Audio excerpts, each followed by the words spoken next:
du 406, donc, qui porte sur les conséquences génétiques de la méiose. Donc, au cours de ces TD, en fait, on va s'intéresser à différentes souches et essayer d'interpréter les résultats des croisements de ces souches entre elles. Donc, on a 4 souches. La souche sauvage, haploïde, une souche A, auxotrophe pour la valine, une souche B, auxotrophe pour les tryptophanes, une souche C, auxotrophe pour l'uracile, sachant que A, B et C sont incapables de consommer le galactose.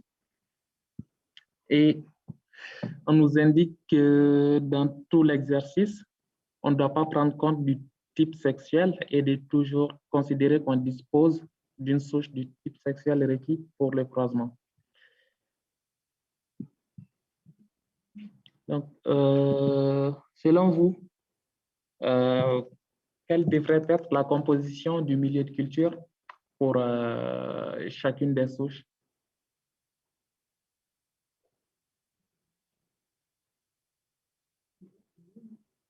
Déjà, OK, M0 pour OK.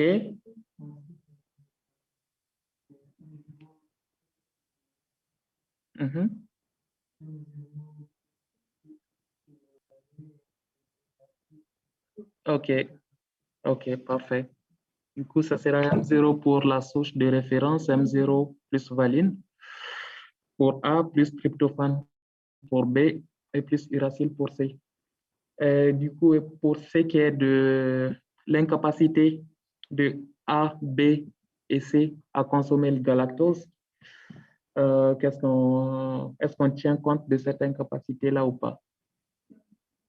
Non? Non. OK, M0, parfait.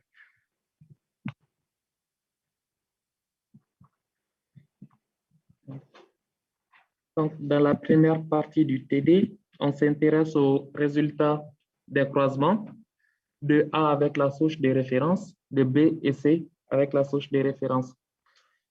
Donc, les spores haploïdes issus de la méiose ont été isolés et à l'issue du test de phénotype sur les colonies,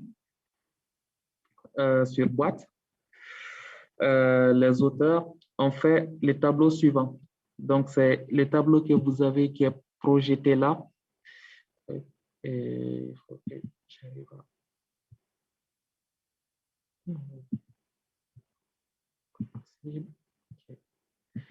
minimum. OK. Donc, du coup, qu'observe-t-on dans ces tableaux?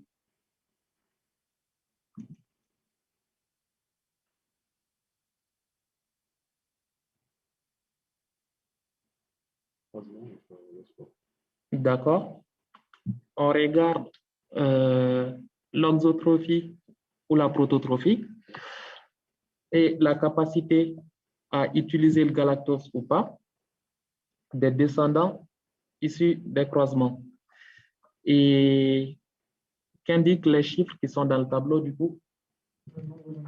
OK, parfait. Donc, le nombre d'individus qui ont telle capacité ou telle capacité, donc qui sont dans la descendance.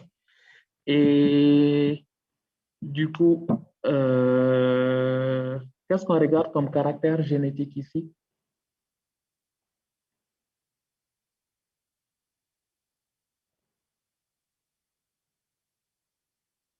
Synthèse du galactose. OK, premier caractère auquel on s'intéresse, c'est la capacité d'utiliser le galactose ou pas. Et deuxième caractère?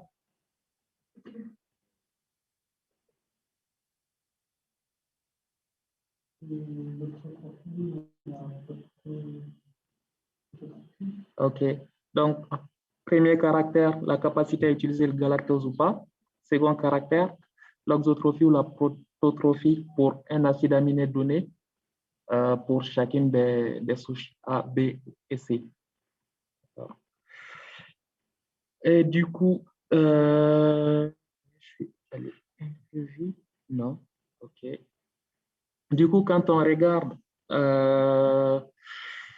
Quand on s'intéresse à ces deux caractères, donc à savoir la capacité à utiliser GAL ou la proto-auxotrophie, quand on fait la somme, on a pour A, pour les individus ici des A, on a 166 qui sont à présent capables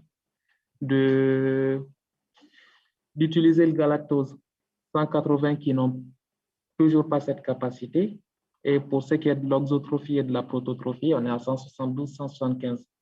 Et vous avez les autres chiffres pour B et C dans le tableau.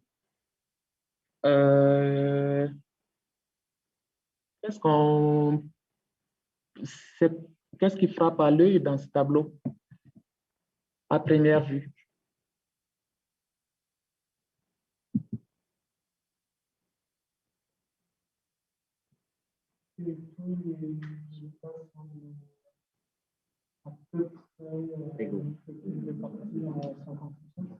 OK, donc en fonction des caractères, tout semble être réparti en 50-50. OK.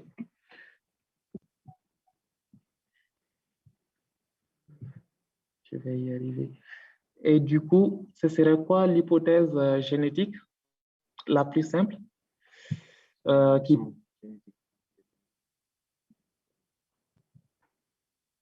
D'accord.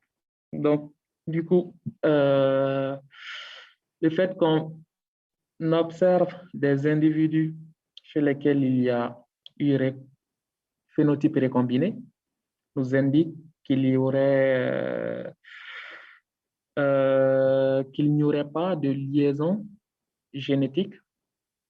Donc, les deux caractères auxquels on s'intéresse sont portés par deux gènes différents.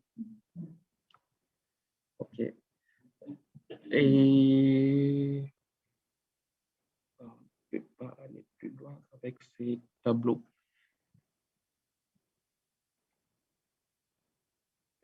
Et ceux qui sont à distance, vous m'entendez toujours?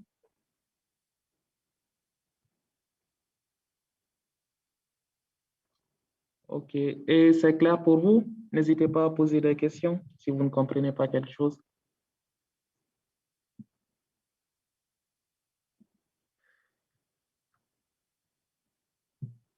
Donc, la question suivante est de développer l'analyse génotypique et phénotypique des deux caractères qui nous intéressent simultanément pour chacune des souches. Donc, là, par exemple, on va remplir ensemble le tableau du croisement avec la souche A. Donc, du croisement de la souche A avec la souche de référence. Et du coup, est-ce qu'une personne peut m'aider à remplir ces tableaux? Les tableaux pour A. Ça sera le même principe pour B et C. Du coup, ça ne sera pas la peine qu'on le fasse.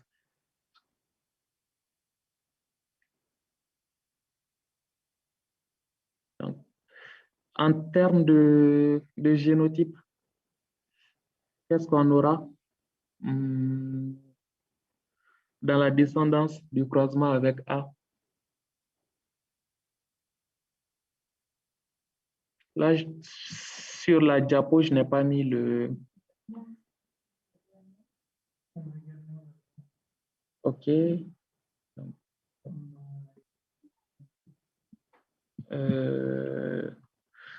Ah merde. OK, bon, bah, écoute, je l'ai déjà affiché.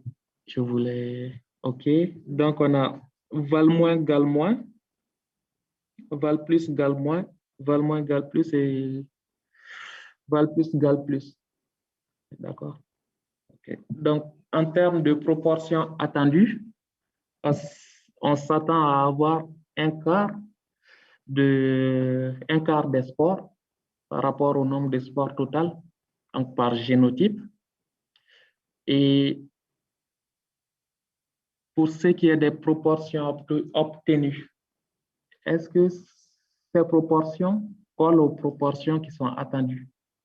Bon, là, ce ne sont pas des proportions, ce sont des nombres, mais voilà.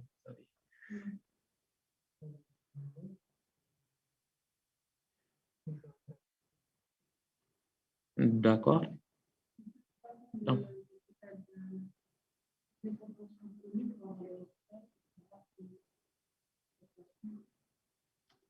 donc, hmm, mais là, à vue d'œil,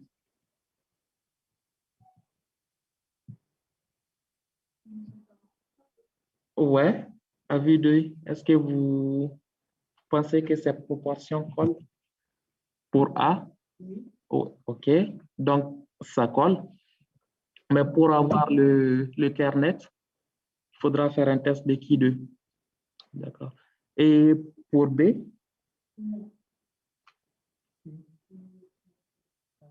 ouais, on est à peu près dans les mêmes eaux pour toutes. C, non, pas vraiment, oui. Parce que là, vous voyez que si vous regardez les nombres, ça va quand même de 77 à 122, l'écart est énorme. Et donc, du coup, notre première conclusion précédente, c'était que les mutations étaient portées, ou les mutations qui confèrent les caractères qui nous intéressent sont portées par deux gènes différents. Et maintenant, quand on regarde les proportions obtenues, quelle hypothèse peut-on formuler?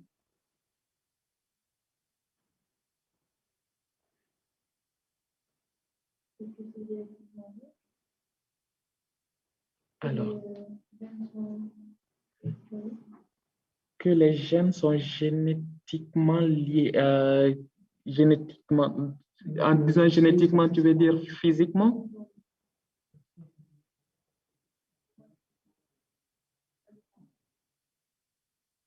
D'accord. Mais pour A et B, qu'est-ce qui nous indique qu'ils soient physiquement indépendants?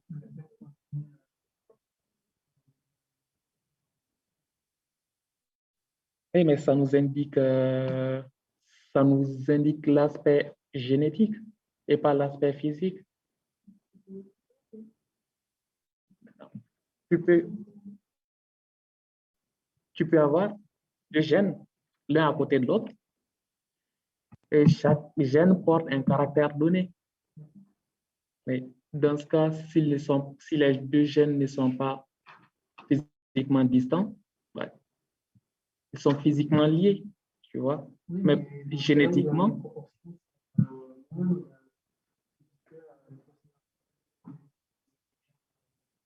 il y a, il y a de fortes chances ouais, que ce soit.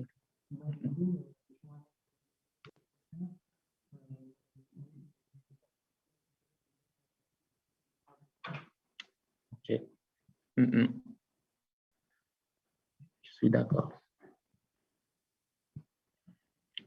Et du coup, comme vous l'aviez proposé, donc pour en avoir le cœur net, on va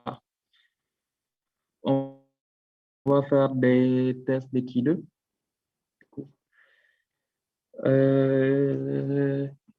Là, on prendrait quoi comme DDL du coup?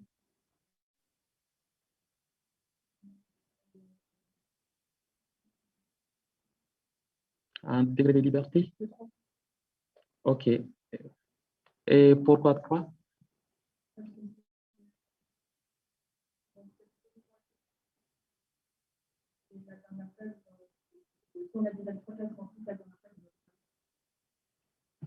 Vu qu'on a 4 cases, et le DDL correspond au nombre de colonnes des uns.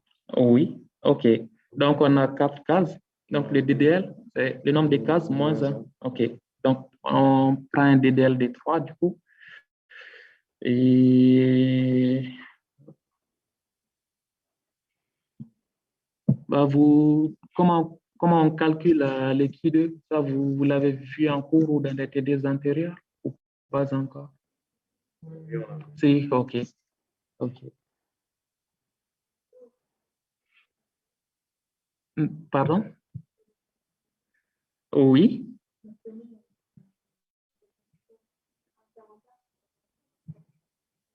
En théorie, on n'a pas. Ouais. Ouais.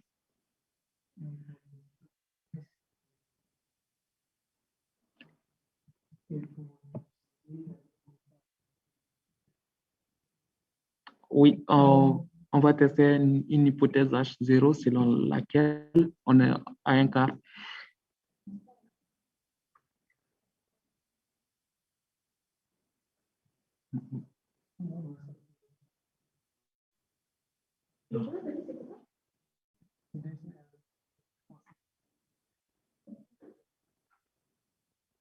OK. Donc, vous connaissez le principe. Bon, on peut calculer pour A peut-être. OK.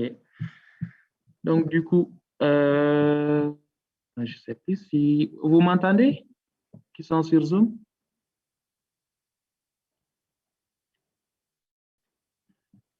OK. Bah, cool. Du coup, donc pour A, on va prendre les effectifs observés. Donc, on est à 80, on a 91, 89, 81 et 85. Donc, on va faire la soustraction par rapport aux effectifs théoriques, donc le carré, et sur les effectifs théoriques, et on fait la somme de ça. Oui, d'accord. Tu fais la somme de tout dans A. OK.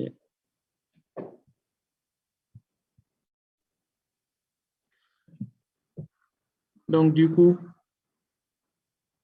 quand on calcule les Q2, on tombe sur 0, environ 0,7 et 0,6 respectivement pour A et B. Donc, ils sont nettement inférieurs à 7,81. Donc, que peut-on conclure pour A et B du coup? Donc, on valide l'hypothèse H0. Et c'était quoi l'hypothèse H0 du coup? Physiquement indépendant, d'accord. OK. Donc, on valide bien que nos deux caractères pour A et B, statistiquement, sont physiquement indépendants. Donc, par conséquent, génétiquement indépendants. Et par contre, pour C, on tombe sur 16,3, donc ce qui est supérieur à 7,81. Et du coup, ce serait quoi l'interprétation pour C?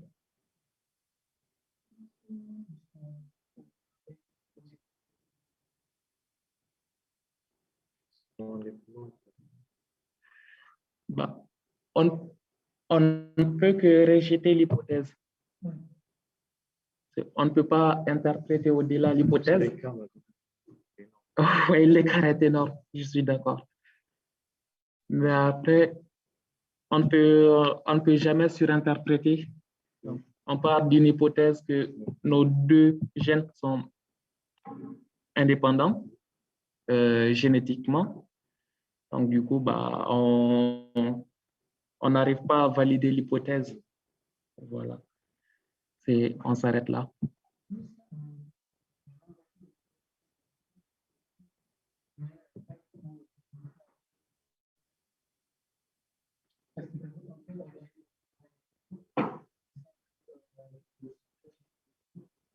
Et je suis d'accord. Mais là, l'hypothèse H0, physiquement ou génétiquement? Ah. Ouais, mais bon, je pense que tu surinterprètes un peu.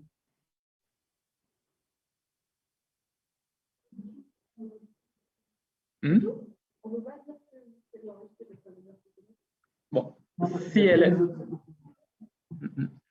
Donc, si tu rejettes ton hypothèse, tu peux juste l'invalider. Tu es d'accord avec moi?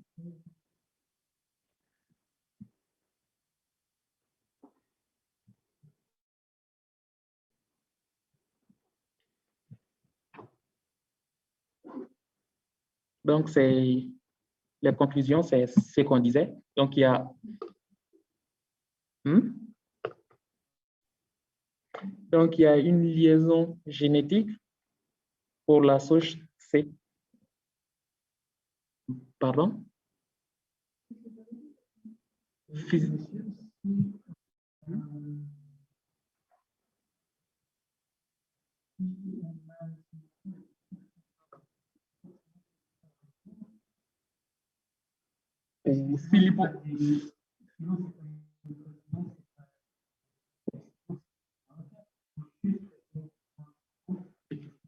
Tu peux être génétiquement indépendant et être physiquement lié. Mais elle serait de combien du coup?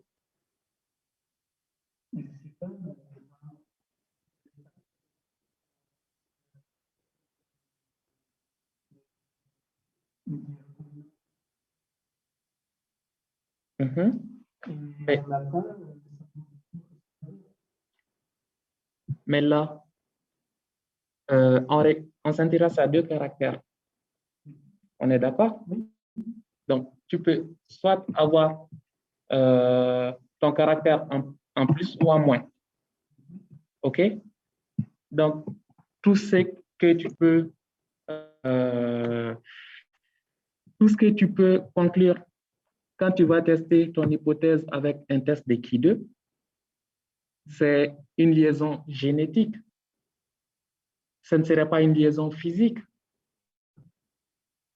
Parce que tu t'intéresses à deux caractères. Donc, tu t'intéresses à la capacité à utiliser le galactose ou pas, et ta capacité à être, ton auxotrophie ou ton prototrophie. D'accord? Donc, deux caractères, il va te donner 4 cases.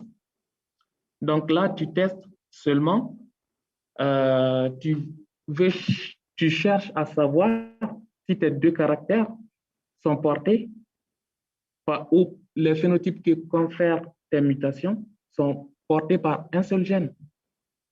C'est tout ce que le Ki2 peut te renseigner.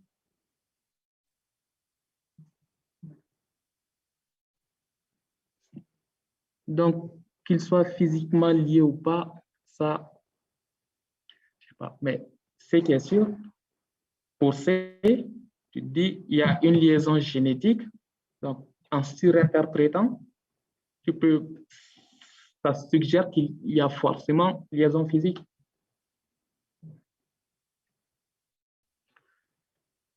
Et du coup, pour la souche C, comment ferait-on pour calculer la distance génétique qui sépare nos deux gènes?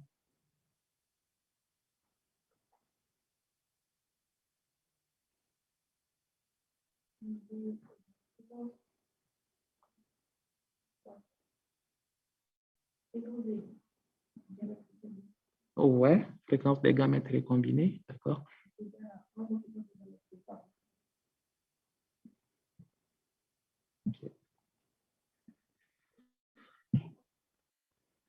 Okay. Donc, la distance génétique, on est à 40 unités pour la souche C. Est-ce que cette partie est claire pour tout le monde? Oui, vous me permettez. Allez-y.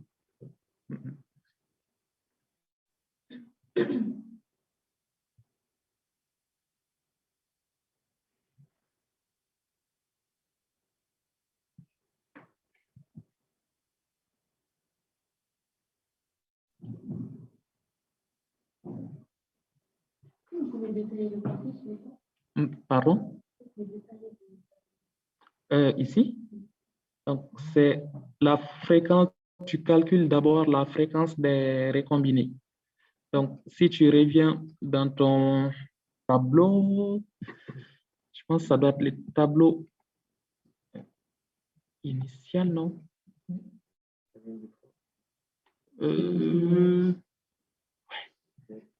La première colonne, tu me perds. La première.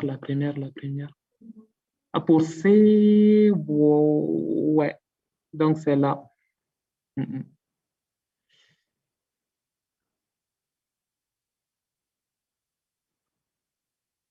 C'est clair?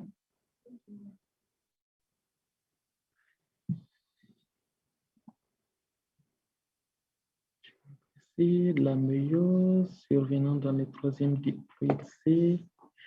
Bon. Ok, dans les détails. Ok. Donc, la prochaine question, c'est de présenter une cartographie des gènes étudiés en précisant les incertitudes qui demeurent. Et du coup, sur cette cartographie, est-ce qu'une personne peut me décrire la cartographie qu'on observe ici?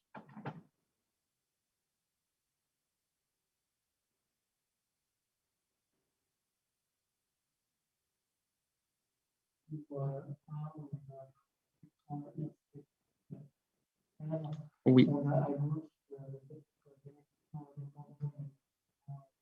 D'accord.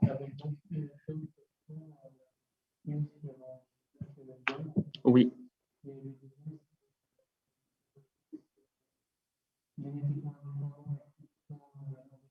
Oui. OK. Parfait. Donc, pardon? Sur les deux, regarde, là, ils sont physiquement indépendants, mais tu as une mutation là et une mutation là.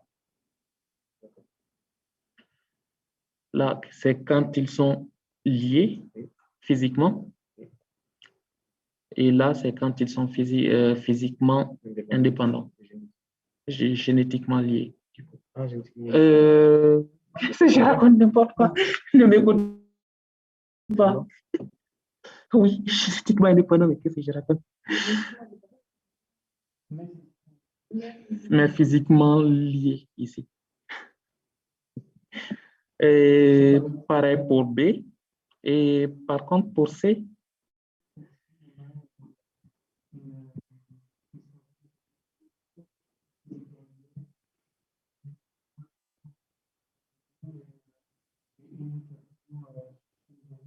OK, ouais, parfait.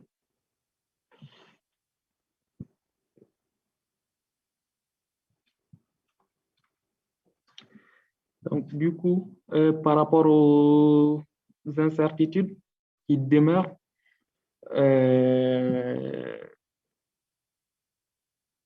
les incertitudes qui restent, même après la présentation de cette cartographie, est-ce que vous pouvez les énumérer, s'il vous plaît?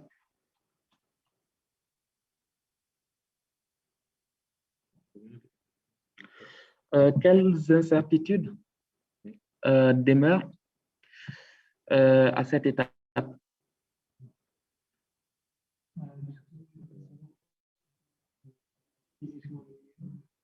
Oh oui, c'est l'incertitude principale. Oui, oui, oui. Du coup, ça sera pour A et B. On est d'accord?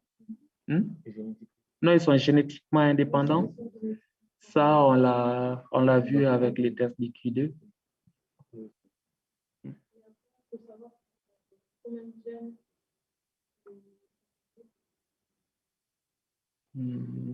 Pardon?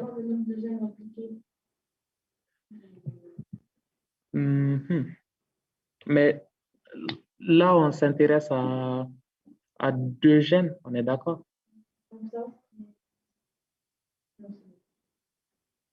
Mais après, je suis d'accord avec vous. Les auteurs regardent les phénotypes. Parce que, voilà, c'est toujours ça. Un phénotype est lié à une mutation ou autre, mais est-ce qu'il y a d'autres acteurs? Question.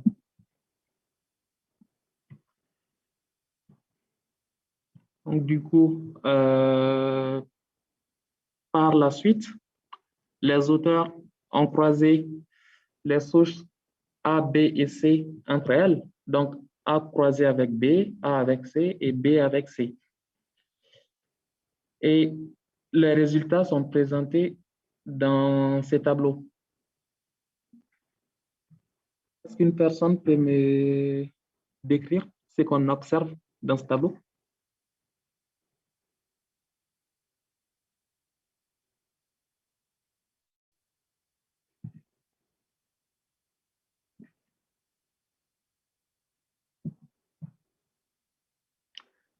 Ceux qui sont à distance, n'hésitez pas à écrire ou à parler dans votre micro.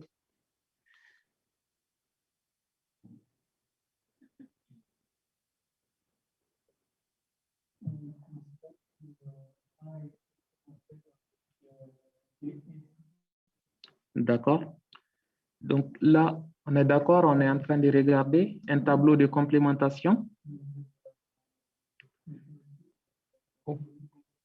Oui, du phénotype GAL+, d'accord. Donc, A complémente avec B et C.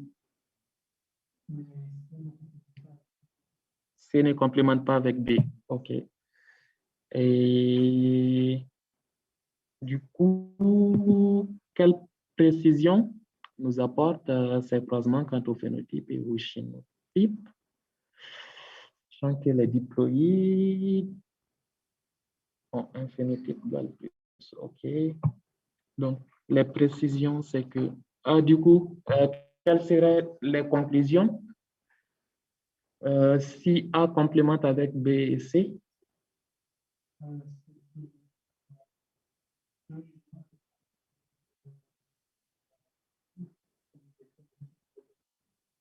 Oui. Donc, il y aurait deux, voire, oui, voilà. Donc, il y a au moins deux gènes seraient impliqués dans l'observation phénotypique du caractère GAL+. Et concernant le fait que B ne complémente pas avec C, est-ce qu'on peut déduire quelque chose?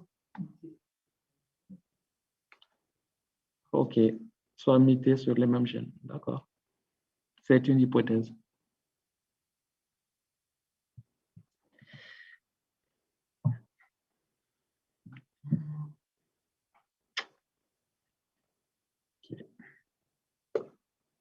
Et du coup, là,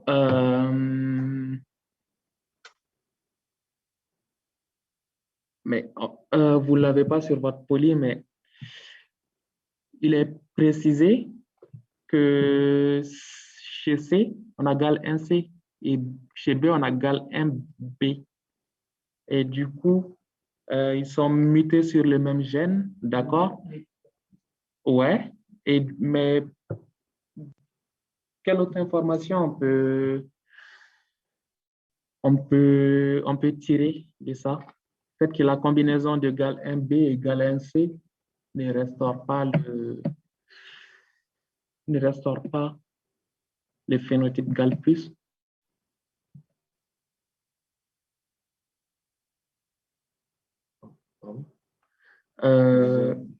Ouais. Quelle interprétation peut-on faire du fait que la combinaison de gal 1B et gal 1C ne ressort pas le phénotype GAL+?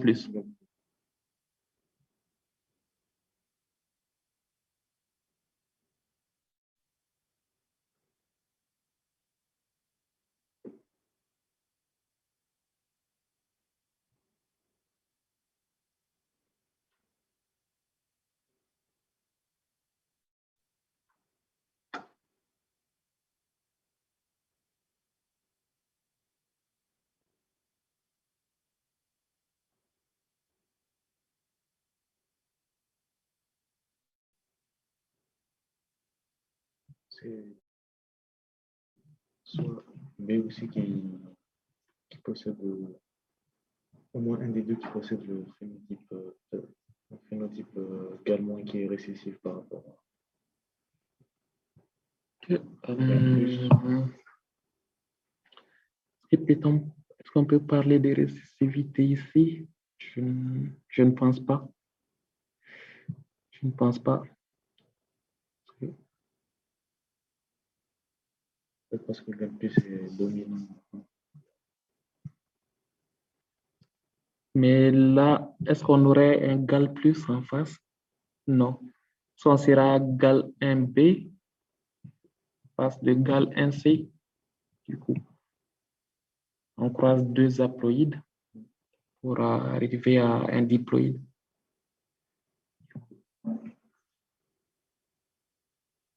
Quelqu'un ou quelqu'une a une idée?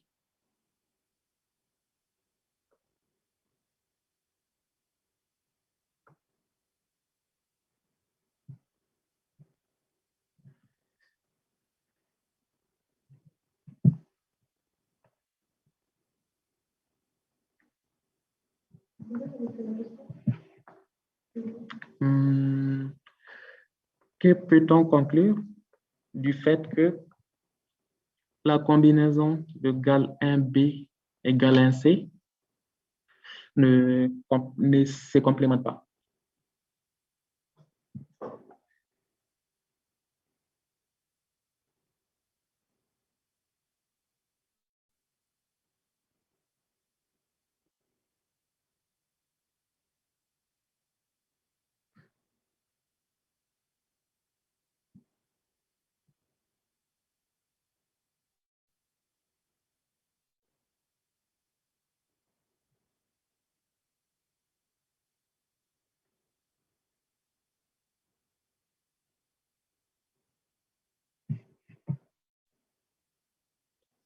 Peut-être dû au test du Kido, non?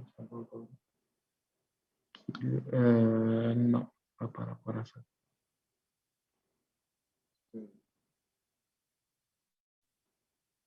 On avait trouvé 7 pour qui de B et 16 80. Mais ça, c'est en combinaison avec, avec la souche sauvage. Et du coup, là, n'y aurait-il pas une notion d'allèle? Ouais. Et, ok, ben, du coup, deux allèles différents, parce que tu peux bien imaginer avoir deux allèles différents, mais qui soient complémentaires. Et donc, est-ce qu'avec cette observation, vu qu'on est on est dans le même gène GAL1, est-ce qu'on ne peut pas conclure qu'on peut complémenter GAL1 et lorsqu'on fait une complémentation dans la région mutée, pardon.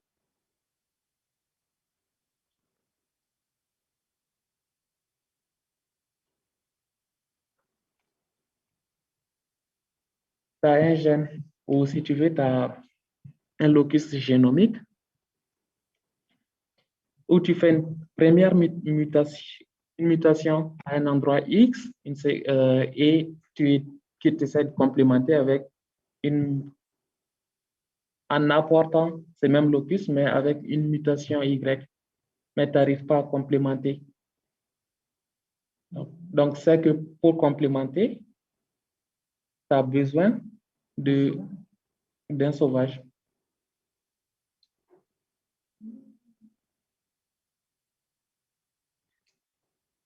Et là, il n'y a pas l'allèle sauvage, peut-être. Il n'y a pas d'allèle sauvage, du coup.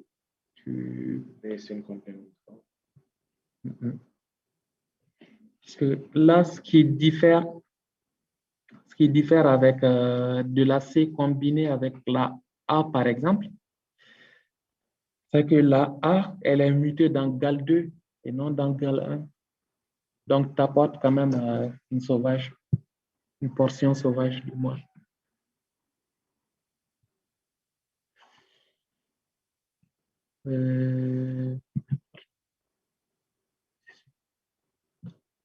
Vous permet-il... Alors, est-ce qu'à partir de ces tableaux de complémentation, ici, ces tableaux permettent-ils d'apporter des précisions par rapport à la cartographie.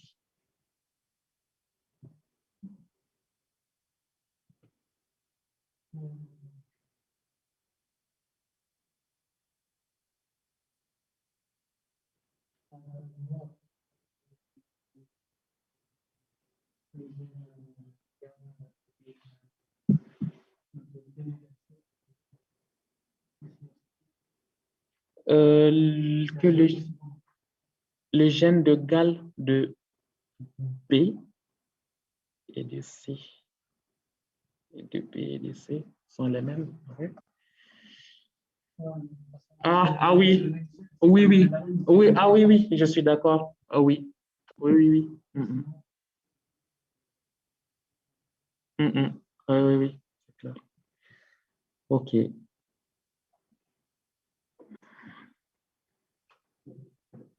OK.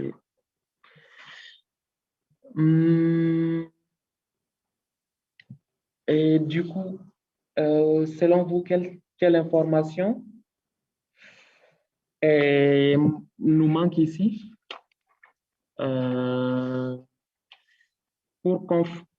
sais pas, pour pouvoir trancher chez B s'il y a une liaison physique ou pas?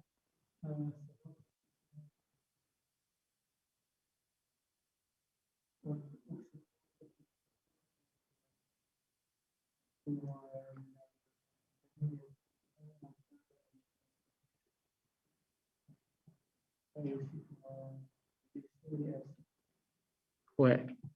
Ouais. Du coup, comme ici, la question est un peu plus tournée vers B, donc on va s'intéresser seulement au croisement B et C. Et donc, du coup, hop, vous avez les génotypes en haut du tableau. Donc, URA plus, TRP moins, GAL moins. Pour C, c'est URA moins, TRP plus, GAL moins. Et du coup, à l'issue du croisement, tu as ce tableau-là qui récapitule les croisements, donc avec un nombre total de 300 sports.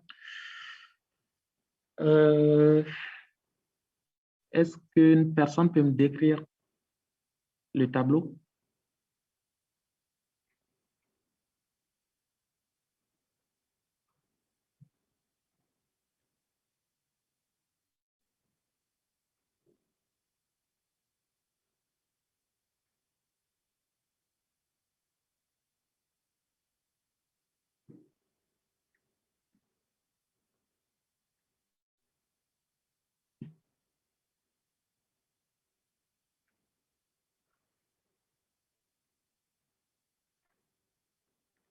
Qu'est-ce qu'on regarde dans le tableau?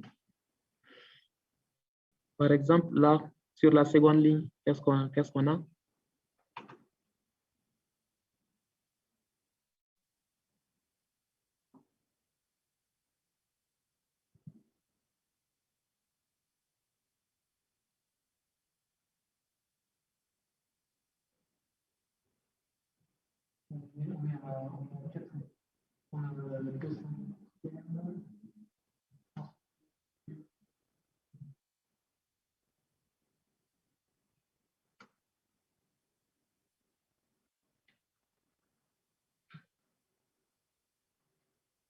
Donc, dans le tableau, on est d'accord, on est en train de regarder le nombre de sports avec différents phénotypes qui sont issus du croisement entre les haploïdes B et C.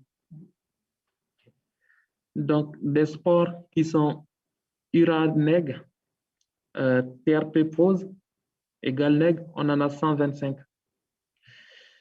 De même, URA plus, TRP moins, GAL moins, on en a 115. Par contre, on en a beaucoup moins qui sont URA moins, TRP moins, GAL moins ou URA plus, TRP plus, GAL moins. Et du coup, quelle est la chose qui nous frappe le plus, ces tableaux?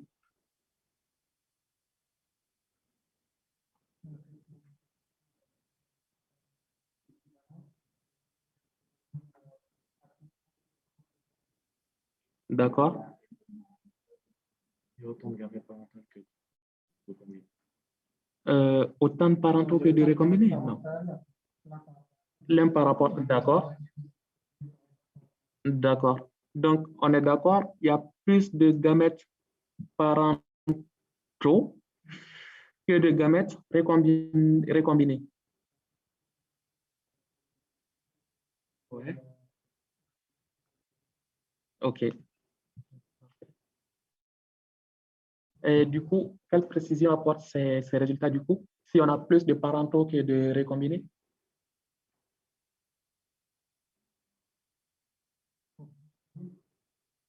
Mhm.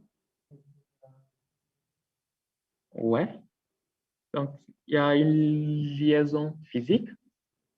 OK. Est-ce que ça, c'est clair pour tout le monde? OK.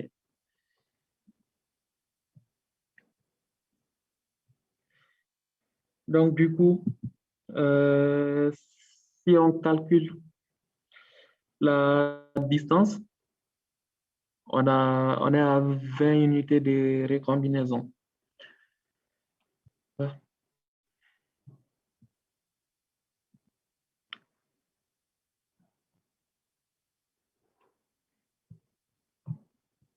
Du coup, hop, physiquement lié, d'accord. Donc, on est chez la B. Et du coup, il y a combien d'unités de recombinaison qui séparent GAL1 et TRP?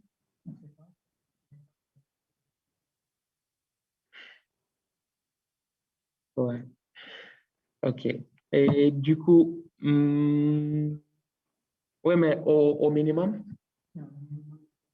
minimum 60, d'accord. Et est-ce que GAL1 et TRP sont génétiquement liés?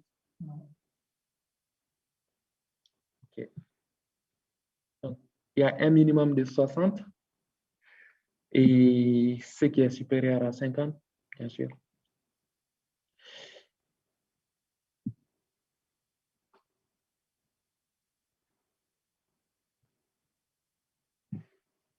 Donc, oh, ne me lâchez pas, approchez-vous. Dernière question et on rentre tous à la maison. Du coup, environ 200 000 spores issus du croisement entre les haploïdes B et C ont été récupérés, puis étalés sur une boîte de milieu minimum, galactose, uracile, tryptophane. Et du coup, les auteurs ont compté 100 colonies qui 100 colonies qui étaient GAL+, par 100 colonies parmi les 200 000 spores. Donc, pour recontextualiser, ils partent d'un haploïde B, donc qui est GAL-, et d'un haploïde C, qui est GAL-. Et dans les spores de la descendance, ils récupèrent des GAL+, 100, 100 sur 200 000. Et du coup, comment peut-on interpréter cette observation?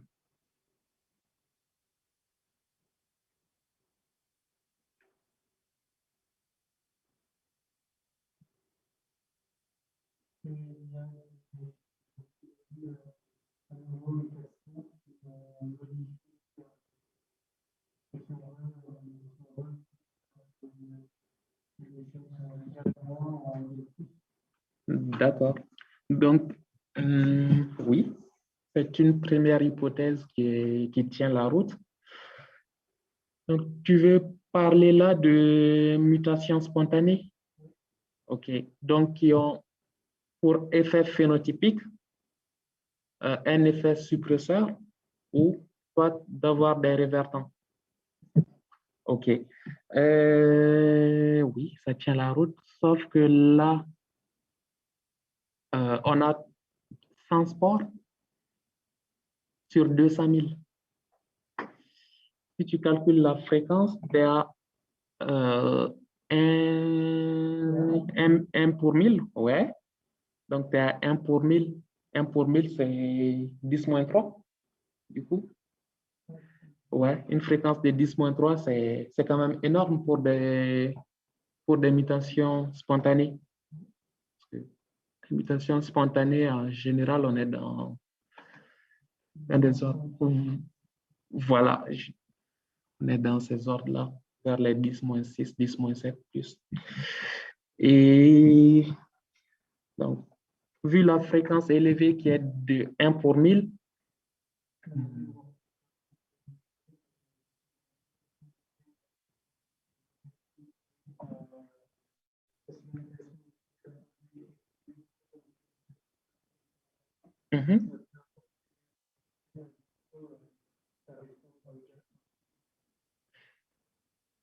Tu peux répéter, s'il te plaît? Je t'ai pas suivi.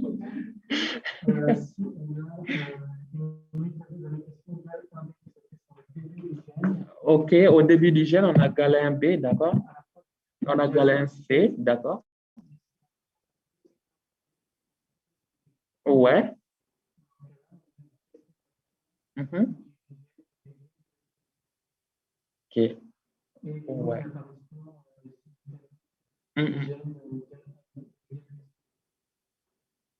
Ouais.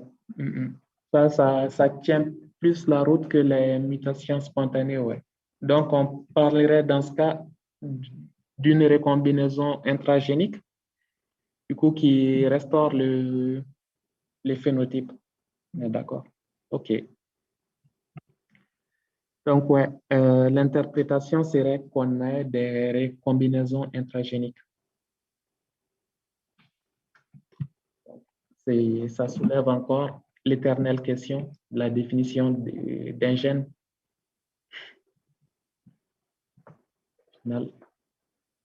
Chacun a sa définition du gène. Et... Ouais, c'est bon. On a fini. Ouais. Oui. Est-ce que c'est des corrections un petit peu? Alors, ça, ce sont mes diapos où je vais les donner à Sébastien Souplesky pour qu'il vous les mette sur Moodle. Je sais pas, mais d'habitude, il vous met des corrections, des diapos corrigés ou pas? Oui, non. D'accord. OK, bah, au pire, je les lui transmets, mais je ne sais pas s'il avait déjà, des corrections qu'il voulait vous filer, mais au pire, je lui donne mes diapos. OK. Bon, bonne soirée à toutes et à tous. Merci. Au revoir, ceux qui sont sur Zoom, au revoir.